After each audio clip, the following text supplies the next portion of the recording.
경향신문 박순봉 기자와 함께 뉴스 쟁점들 깊숙이 들어가 보겠습니다. 어서 오십시오. 네, 안녕하세요. 뉴스가 많습니다. 바로 시작하죠. 법원에서는 그동안 육체 노동을 할 수 있는 최대한의 나이를 만 60세로 판단해 왔었습니다. 그런데 오늘 대법원이 30년 만에 그 기준을 65세로 늘렸습니다. 사회적 경제적 구조와 생활 여건이 급속하게 향상 발전하고 결론적으로 만 60세로 보아야 한다는 견해는 더 이상 유지하기 어렵고. 자, 대법원에서 의미 있는 판결이 나왔습니다. 이걸 가동연한이라고 하더군요. 네. 육체노동 가능 연령 이것을 기존 60세에서 65세로 올려야 한다는 취지의 대법원 전원 합의체 판결이 나온 거예요. 네.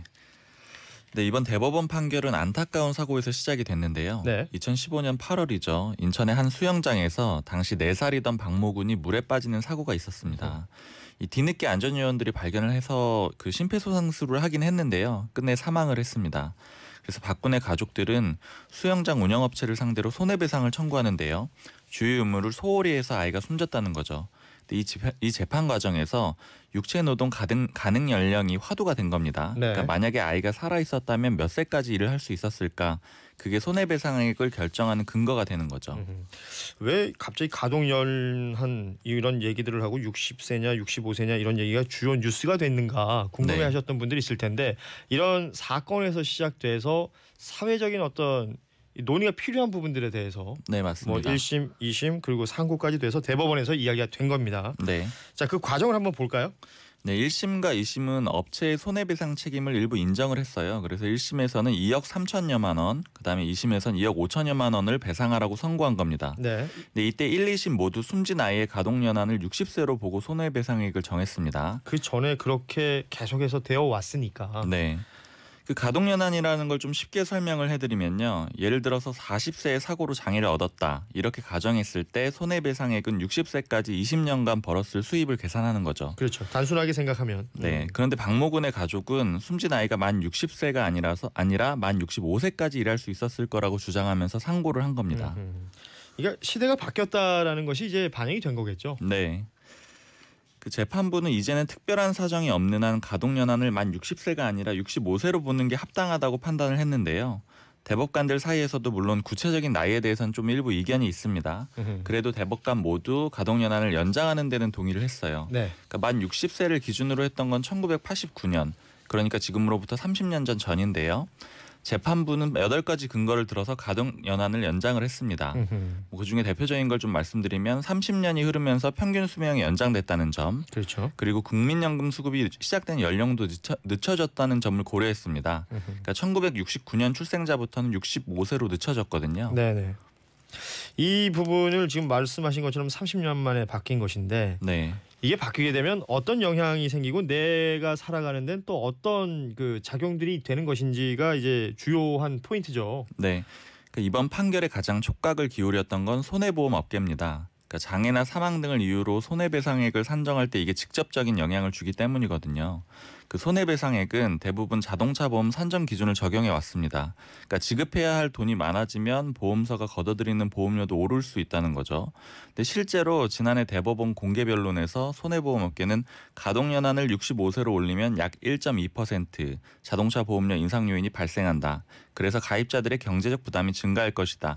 이렇게 주장하면서 반대 의견을 내기도 했습니다. 네.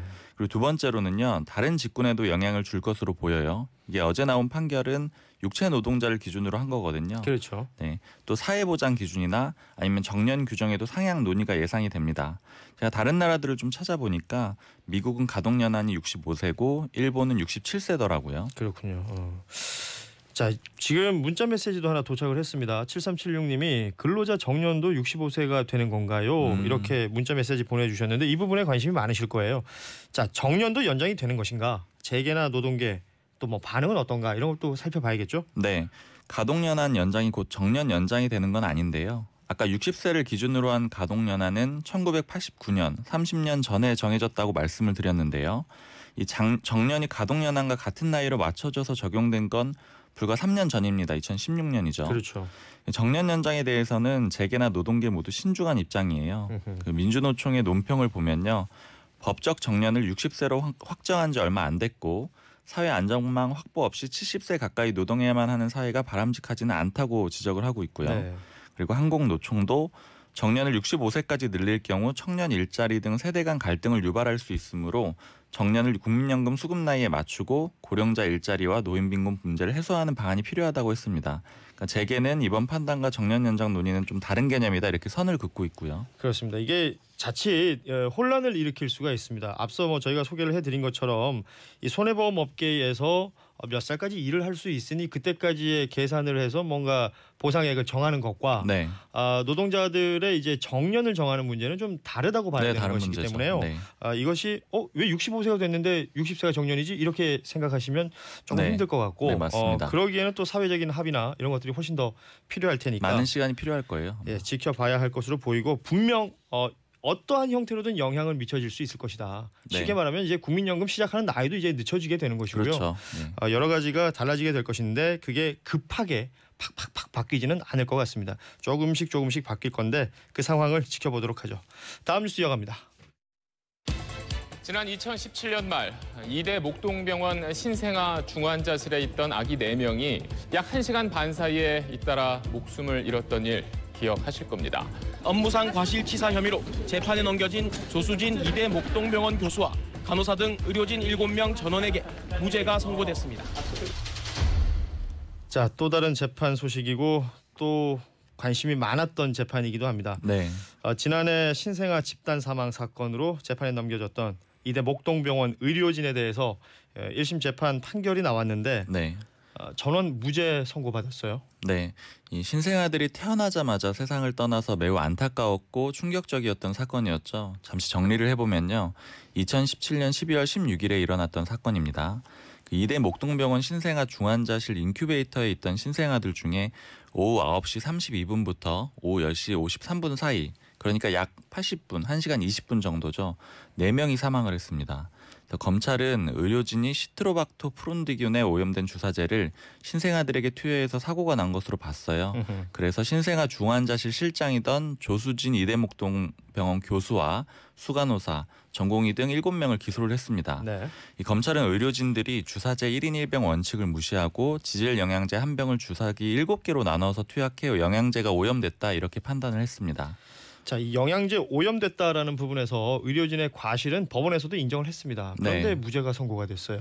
네, 재판부는 그 과실이 실제 사망과의 인과관계로는 이어지지 않는다 이렇게 판단을 한 겁니다. 자, 과실은 있으나 이 과실로 인해서 아이들이 사망한 것일지 확인할 수 없다. 네, 맞습니다. 그러니까 완벽한 증거가 될 수는 없다라는 얘기인 거죠. 네, 그 판결문을 좀 보면요. 당시 의료진이 영양제 한 병을 여러 주사기로 나눠서 피해자들에게 사용했고 이 경우 감염 위험성이 증가할 수밖에 없기 때문에 과실이라고 볼 수 있다 이렇게 밝혔는데 이 부분은 의료진 과실을 인정한 대목이죠. 그렇죠. 그런데 문제는 이 과실이 실제 오염으로 이어졌는지 또 그 오염으로 신생아들을 사망에 이르게 한 폐혈증이 발생했는지는 직접적인 인과관계가 입증되지 않았다는 겁니다. 그리고 또 재판부는 사용된 주사기에서 검출된 균이 사고 이후에 이 주사기들을 수거하는 과정에서 오염됐을 가능성도 있다고 봤어요. 네. 또 신생아들의 사망 원인인 이 폐혈증 증상이죠. 이게 이틀 전에도 발견이 됐고 또 동일한 주사제를 맞고도 건강한 신생아가 있었거든요. 이런 점들을 고려해야 된다고 판단을 했습니다. 이 유족들의 충격이 클 것 같은데요. 네, 유족들은 매우 큰 충격을 받아서 입장조차 내지 못하고 있는데요. 숨진 아기들에게 미안하다 이런 심경만 토로를 했습니다. 자, 숨진 아이들은 있는데 지금 죄를 물을 수 있는 사람은 없다. 그리고 그 의료진에 대해서는 지금 무죄가 선고가 됐습니다. 뭐 당연히 검찰은 항소를 한다 그러죠. 네, 이 관련된 이야기는 또 항소 과정을 또 지켜봐야 할 것으로 네, 보입니다. 이후 과정을 봐야 될 것 같습니다. 네. 다음 뉴스 보죠. 컬링 국가대표였던 팀킴 선수들이 눈물을 흘리면서 털어놨었던 내용들이 정부 감사 결과 모두 사실로 드러났습니다. 평창 동계올림픽 뭐 최고의 스타 중에 한 팀이 아니었을까 싶어요. 팀킴 네. 여자 컬링 팀. 지난해 11월 아주 충격적인 또 기자회견을 자처했었죠. 이 관련된 내용들 뭐 갑질이 있었다, 뭐 중간에 돈이 어디로 사라졌다 이런 주장들이 있었는데 네. 이 대부분 사실로 드러났습니다. 네, 맞습니다. 그 기자회견을 하고 나서 문체부가 5주 동안 감사를 벌였어요. 그 기자회견 내용이 뭐였냐면 김경두 전 대한컬링 경기연맹 회장 직무대행 그리고 그 김 회장의 딸이죠. 김민정 전 경북체육회 여자 컬링 감독, 네. 그다음에 그 또 4위가 장반석 전 경북체육회 믹스더블 감독인데 이들이 부당한 대우를 했다는 내용을 폭로를 했어요. 그리고 5주의 감사 결과 폭로 내용은 대부분 사실로 드러났습니다. 진짜 이제 세계적인 선수들 아닙니까? 팀킴이면 이런 선수들이 이렇게 어려운 상황에서 운동을 해왔다. 네. 참 안타까운데 돈 문제부터 살펴보죠. 네, 팀킴은 포상금과 후원금 9천여만 원을 지급받지 못했는데요. 그 김경두 전 회장 일가는 2015년 이후 팀킴이 대회에 출전해 받은 상금을 지급하지 않았다고 해요. 네. 그리고 또 평창올림픽 이후에 후원금이 급증했잖아요. 격려금도 많았고. 그렇죠. 뭐 엄청난 인기였으니까요. 네, 이걸 선수단에게 전달하지 않았답니다. 또 이뿐만이 아니라 선수들이 외부 강습을 하고 받은 강의료도 지급을 하지 않았다고 해요. 또 김경두 전 회장 일가는 횡령 혐의도 받고 있습니다. 이 같은 영수증을 두 군데에 낸 건데요. 대한컬링연맹하고 경상북도 체육회 이렇게 이중으로 청구해서 약 1,230만 원을 부당하게 챙겼다고 합니다. 그러니까 우리 그 운동을 열심히 했던 선수들이 돈을 받을 수가 없었다라는 것은 돈을 받지 못했다라는 표현보다는 이 김경두 씨 일가가 편취했다라는 표현이 맞겠죠. 뺏어간 네, 겁니다. 표현이 가능하죠. 네. 또 돈 문제뿐만 아니라 인권 문제도 있습니다. 인권 침해를 했다는 감사 결과도 나왔어요. 네, 어제 결과를 보면서 이게 돈 문제도 심각했지만 선수들이 마음의 상처도 많이 받았겠다 이런 생각이 들었는데요. 선수들이 문체부에 제출한 녹음 파일에는 사진 찍어주니까 연예인인 줄 아냐, 서커스도 아니고 뭐 하는 거냐 이런 비아냥 같은 것들이 좀 담겨 있었고요. 네. 또 문체부 조사 결과 발표를 보면 한 선수를 불러놓고 그다음에 팀 내 다른 선수를 질책하는 욕설을 하기도 했답니다. 또 과도한 사생활 침해도 있었어요. 이렇게 팬들이 보낸 소포 같은 걸 먼저 뜯어보기도 했다고 해요. 자기들 것도 아닌데. 그렇죠. 네. 또 감사반은 이외에도 김경두 전 회장 가족이 친인척을 부당하게 채용하고 이런 방식을 통해서 의성 컬링 센터를 사유화했다 이렇게 결론을 내리고 있습니다. 이게 지금 중요한 문제더라고요. 의성 컬링 센터라는 곳은 분명히 이제 공적인 공간인데 그렇죠. 이 김경두 씨 일가가 마치 자기들이 가지고 있는 것처럼 뭐 대여해주고 막 이런 식이었더라고요. 뭐 네. 열쇠도 잠궈놓고 이 사람들이 열쇠를 갖고 있고 막 그런 네. 이 일가가 상황들 또 볼 다 수 있었죠. 나섰다는 것도 굉장히 사유화했다는 그런 그렇습니다. 대목이죠. 그나저나 우리 팀킴 지금 어떻게 지내고 있대요? 네, 팀킴은 지난해 말 김경두 전 회장 그 일가에 대해서 그 기자회견을 해서 고발을 한 다음에요. 그래도 재기를 시도하고 있습니다. 이달 전국체전에서는 현 국가대표를 꺾고 결승에 올라서 준우승을 차지하기도 했고요. 네.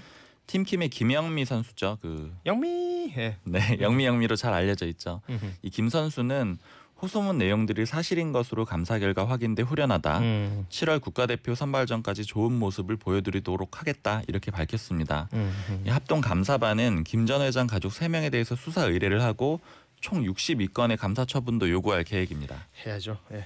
뭔가 잘못된 게 있으면 이렇게 바로 잡혀 가야 됩니다. 네, 자, 북미 정상회담 얘기를 빼놓을 수가 없는데 오랜만에 존 볼턴 미국 백악관 국가안보보좌관 이름이 등장을 했습니다. 네, 우리나라 올 수도 있다고요? 네. CNN이 보도를 한 건데요. 2차 북미 정상회담을 앞두고 관련 사항을 협의하기 위해서 방한하는 겁니다. 근데 이제 청와대는 우리 정부가 확인해 줄 수 없는 사안이다 이렇게 말했는데 부인하지는 않고 있는 거예요. 네네. 그럼 볼턴 보좌관이 누구냐? 현재 북미 협상을 지휘하는 건 마이크 폼페이오 국무장관이잖아요. 그렇죠. 근데 이 볼턴 보좌관은 백악관 안보사령탑이다 이렇게 보시면 될 것 같습니다. 그렇기 때문에 폼페이오 장관만큼 역할이 중요해요. 실제로 지난해 싱가포르 1차 북미 정상회담 자리에도 배석을 했었고요. 그 흰 코스염이 굉장히 인상적이죠. 저도 뭐 종종 말씀드립니다만 뉴스 보시다가 흰 코스염 있는 네. 그 미국 아저씨가 나오면 아, 저 사람이 존 볼턴이구나. 네, 맞습니다. 이렇게 보시면 될 것 같습니다. 예. 또 대표적인 대북 강경파고요. 네, 매파죠. 매파. 네네. 예. 그 북미 대화 전국 초기에는 리비아 모델을 주장했어요. 그러니까 선 비핵화 후 보상을 주장한 건데 북한이 당시에 크게 반발을 했었습니다. 이 볼턴 보좌관이 방한을 하게 되면은 카운터 파트죠. 그 정의용 청와대 국가안보실장과 면담을 나누게 될 걸로 예상이 됩니다. 네. 자, 북미 정상회담은 뭐 또 베트남 현지에서 전해지는 소식들이 계속 주말 사이에도 있을 것이기 때문에 관련해서 살펴보도록 하고 어제 자유한국당 전당대회 부산, 울산, 경남, 제주 합동 연설회가 있었습니다. 부산에서 있었어요? 네. 그 부산 백스코였습니다. 근데 분위기는 많이 다르더군요. 네, 이번 한국당 전당대회는 연설회장 중에서 가장 조용한 모습이었던 것 같습니다. 그러니까 처음으로 좀 야유와 고성이 사라졌다 이렇게 말씀드릴 수 있을 것 같은데요. 이 당 안팎에서 비판을 많이 받다 보니까 자제하는 모습을 보인 것 같아요. 네. 이 당에서도 객석 배치 같은 것에 좀 신경을 썼다고 하더라고요. 이 대표적으로 김병준 비대위원장과 오세훈 전 시장이 나타났을 때 야유가 없었습니다. 그 저번에 전해드렸었는데 대구 연설회에서 김병준 위원장이 나타났을 때 이 빨갱이 뭐 이런 막말과 그렇죠. 고성이 막 이어져서 발언을 못하고 한참 그대로 서 있었거든요. 네. 이번에는 그런 모습이 없었습니다. 김병준 위원장은 꽤 고무된 것 같았는데요. 이런 모습을 보면서 한국당은 작은 야유와 지나친 소리 일부에 무너지지 않는다 이렇게 말하기도 했습니다. 작은 야유라는 표현은 애써 축소시킨 것이겠죠. 예. 근데 막말이 완전히 사라진 것은 아닌 것 같은 게 이번 전당대회 의장이 한성교 의원이잖아요. 네, 그런데 저희가 뭐 매번 소개해드리면서 남자 3호라고 얘기하고 있는 네, 청년 최고위원 후보 중에 김준교라는 후보의 막말 네. 여기에 대해서 뭔가 옹호하는 듯한 뉘앙스의 말을 했어요. 네, 맞습니다. 그 김준교 후보의 발언은 구체적으로는 다 전해드리지 않았는데 너무 자극적인 게 많아서 네. 근데 뭐 대표적으로 문 대통령을 탄핵해야 한다 이런 막말을 쏟아냈었어요. 그렇죠. 계속 전해드렸었는데 김 후보는 어제 연설회에서 다소 과격한 언행으로 우리 전당대회에 누를 끼쳐서 죄송하다 하면서 자기 언행에 대해서 좀 사과를 했습니다. 네. 그런데 이 한성교 의원이 다시 논란을 부추겼어요. 이 전당대회 의장은 연설회에서 인사말을 하거든요. 그렇죠. 근데 어제 인사말을 할 때 우리의 청년 최고위원 후보가 문재인을 탄핵해야 한다는 발언을 했다고 해서 문제될 게 전혀 없다고 생각한다 이렇게 말을 했어요. 그러니까 김준교 후보의 막말을 옹호한 겁니다. 네. 뉴스 하나만 더 보면 양진호 네, 한국미래기술 이 사람 첫 번째 재판이 열렸습니다. 결국 뭐 변호인들 사임하고 이래가지고 재판이 연기됐다가 네, 6개 혐의에 대해서 네. 재판이 열렸어요. 네, 직원 폭행과 마약, 뭐 성폭행 등의 혐의가 있었습니다. 뭐 예상하셨듯이 대부분의 혐의를 양 회장은 부인을 했습니다. 네. 그 수원지법 성남지원에서 열렸는데요. 1차 공판이 양 회장 측 변호인은 직원에게 생마늘을 먹이고 억지로 염색을 하게 했다는 이런 보도가 있었잖아요. 그 혐의에 대해서 따르지 않으면 해악을 끼치겠다는 말이 없었으니까 강요죄가 성립하지 않는다 이렇게 주장을 했고요. 정말 말도 안 되는 소리를 하고 있군요. 예. 또 직원들이 염색을 하고 싶어서 했다 이런 말도 했습니다. 빨간 머리를 하고 싶어서 했다고요? 네. 또 엽기적인 행태로 충격을 줬던 일이죠. 그 직원들에게 살아있는 닭을 일본도와 석궁으로 잡게 했다는 혐의도 있었는데 이 닭을 이렇게 잡아서 먹으려고 한 거니까 동물학대에 해당하지 않는다 이렇게 밝혔습니다. 나 백숙하려고 닭 잡은 거다 이렇게 얘기했다는 거 아닙니까? 네. 누가 백숙하는데 석궁을 쏘고 일본도를 꺼냅니까? 그렇죠. 네. 그리고 이제 비비탄 총을 쏴서 적용된 상습 폭행 혐의도 있어요. 근데 이게 피해자는 장난으로 받아들였다는 수사 기록이 있다 이렇게 하면서 부정을 하고 있습니다.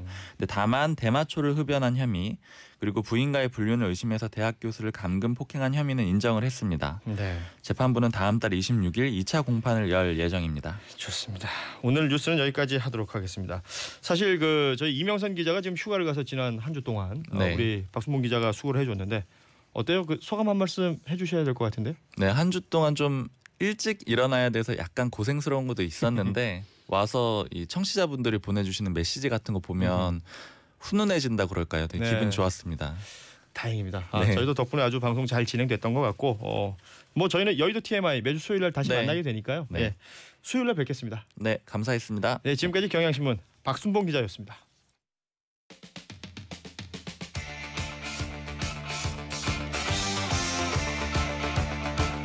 네, 한 주의 끝